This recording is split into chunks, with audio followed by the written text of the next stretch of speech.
And with that, the 23-24 season comes to an end. The Vancouver Canucks have lost their final game in 23-24 4-2 to the Winnipeg Jets in a game that did not mean anything for either of these two teams. They're both already in the playoffs. They're both locked into their matchups. This game was just a game to play. That's it.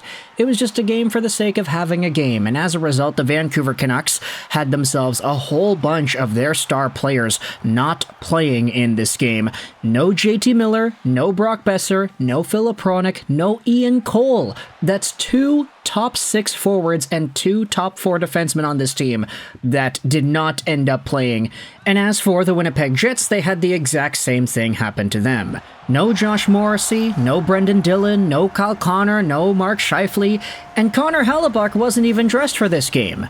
So you could say that when it comes to the rosters that were iced, yeah, none of these teams were really looking out there saying, yeah, we gotta win this game. This is a guaranteed must-win competition. No, it really was just a game to play.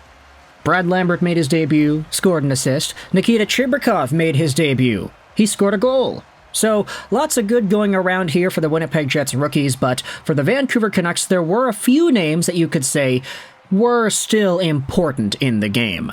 Conor Garland had 2 points, great to see. We love to see Conor Garland succeeding in the ways that he has. Quinn Hughes scored himself an assist. Thatcher Demko played his second game in a row. And Elias Pettersson also suited up in this one too. We said in the video earlier this morning that because Elias Pettersson wasn't missing this game in the same way that Miller, Boeser, and Hronek were, you could say, okay, that's a good sign that Elias Pettersson is not hurt. There's been speculation by the fans, by some people in the media asking, hey, is this guy like fully okay? Because Elias Pettersson the past few weeks has not been himself. He has not been as offensively damaging as he has been in the past, and just the level of X factor that we've seen out of this guy has been so reduced compared to what we know is possible out of Pettersson. He has refused to shoot as much. He is not moving his feet, and he's getting the puck checked off of him a lot more now compared to, let's say, when he was torturing the league back in January and at the beginning of the season. Pettersson has gone through the motions this year, and unfortunately this game was no different, because I would say that it was a big note of conversation how poorly EP40 played. There were a few opportunities in this game where Pettersson had wide open, straight shooting lanes that he just refused to take. He'd glide into this shooting area, he'd get the puck, he'd look down the goaltender, and then he'd just not shoot. He would just go off to the side and try to make a regular old backhander pass to the guy behind him. EP40 was very off, I would say. And you could say that there was a lot of things off about this game. The Vancouver Canucks icing a decor with Noah Juleson, Mark Friedman, a whole bunch of other guys in the lineup, replacement level forwards like Phil DiGiuseppe and Niels Oman and other guys like that rotating around in the bottom. I'll say this in regards to the Canucks' overall performance in this game.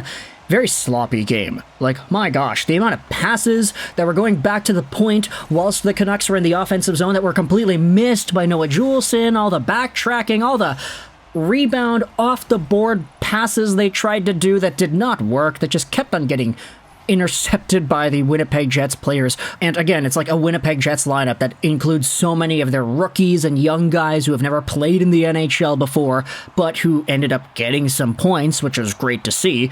There were still some names, though, that were notable that existed on the ice today. Tyler Toffoli, Sean Monahan, Nikolai Ehlers, Nate Schmidt, and then Laurent Brossoit in net had himself a pretty good one, too. The Vancouver Canucks did not play well today. The Winnipeg Jets played pretty alright, considering the names missing in the lineup. But of course, this game doesn't really mean anything in the grand scheme of things, so even though we saw ourselves 2 points out of Conor Garland, a goal and an assist, an opening goal that was really, really bad. Admittedly, the Winnipeg Jets guy tried to clear it to the side, and it goes off of Garland's shin and in. Just a really crappy goal, and it's the first shot of the game for Vancouver, too. The second Canucks goal was a beautiful tip by Elias Lindholm off of a Quinn Hughes shot on the power play. Lindholm had 2 points too, a goal and an assist. So great to see that Lindy is getting on the board. At least one Elias/Elias showed up to play today, right? Quinn Hughes got himself a point to bolster up his point total to 92 on the season. Cale Makar is indeed playing for the Colorado Avalanche against the Edmonton Oilers. So that extra point from Quinn helps him hold down the number one spot for points by defenseman this season. But you never know with Cale Makar. The guy just got himself an assist here off of a beautiful Nathan MacKinnon one-touch pass to Valeri Nichushkin. So yeah, it's not over yet, guys. It's not over yet.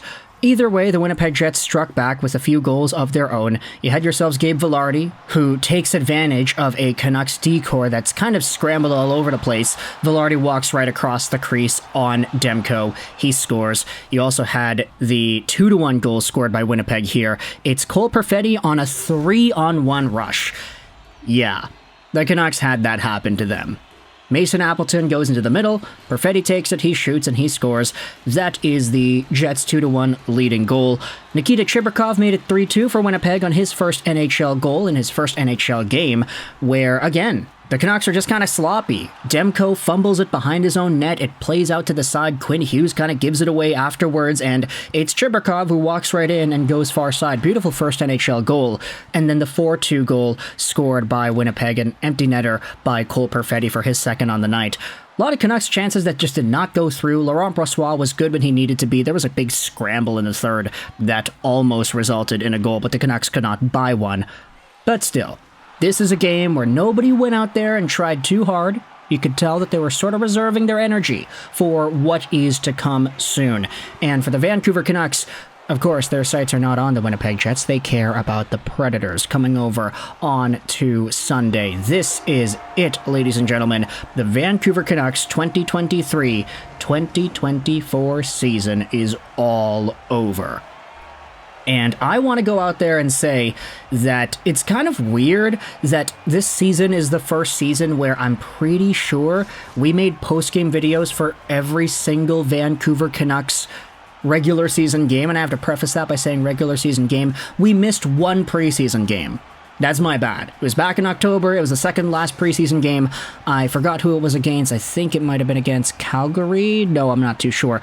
But for games 1 to 82 in the regular season, we made videos about every single one of them. Some of the videos were not directly about the game. Like, we had a topic, we had an angle, and we used that topic to dive into the game itself. But for the first time ever, we did have 82 games and 82 videos. So I'm pretty happy about that, honestly. It's the first time I'd say we really dived into the ins and outs of everything going on with Vancouver. And the reason this is the first time we've had this happen was because, look, in prior years, the Canucks were not great. There wasn't reason to go out there and talk about every single game because people didn't care about every single game. They'd lose a whole bunch in a row and they'd falter in the draft standings, and all of a sudden when they're on a 4 or 5 game losing streak, it becomes kind of exhausting for me to make videos, it becomes exhausting for you, and I know that because the view counts are a lot lower. Look, when the team is so bad and everybody just kind of accepts that they're bad, there's no engagement. The reason we can talk about losses and get views and get people engaged in the videos is because now they're actually good. There's expectations again. And for the first time in like 9 years, there are legitimate expectations for this team that make it so that talking about them on YouTube through the wins and the losses actually means something. Even in some of the games that the Canucks lost this season, we would talk about, hey, there's a problem with Pettersson. What's going on with this guy? He's not doing well.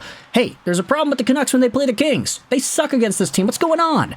Videos like that actually get more views than some of the games where the Canucks win. It's really strange, and that never was the case in the past. Sure, we would have our meltdown videos. Oh, the Canucks are so bad. They're this, they're that. Get Bedard, whatever. Like, those videos would go off once in a while, but that was a once in a while kind of thing. You couldn't just talk about it over and over again because by the time you made the 5th Canucks loss video in a row, that's when people stopped watching. So this is the first year that we've actually done it. I'm so happy to say that finally. And look, you know, it's an act of attrition as well. That's 82 gosh darn videos that we've made about the Vancouver Canucks games. And yeah, it's all coming to an end here, but that's not it. We have ourselves some more. The regular season is over, but the Vancouver Canucks are heading to the playoffs. So let me know your thoughts in the comment section below about the Canucks' absolutely sloppy loss to the Winnipeg Jets, but how we have more important games to go starting on Sunday. Thoughts in the comment section. I hope you enjoyed this video. It's been an honor, and bye.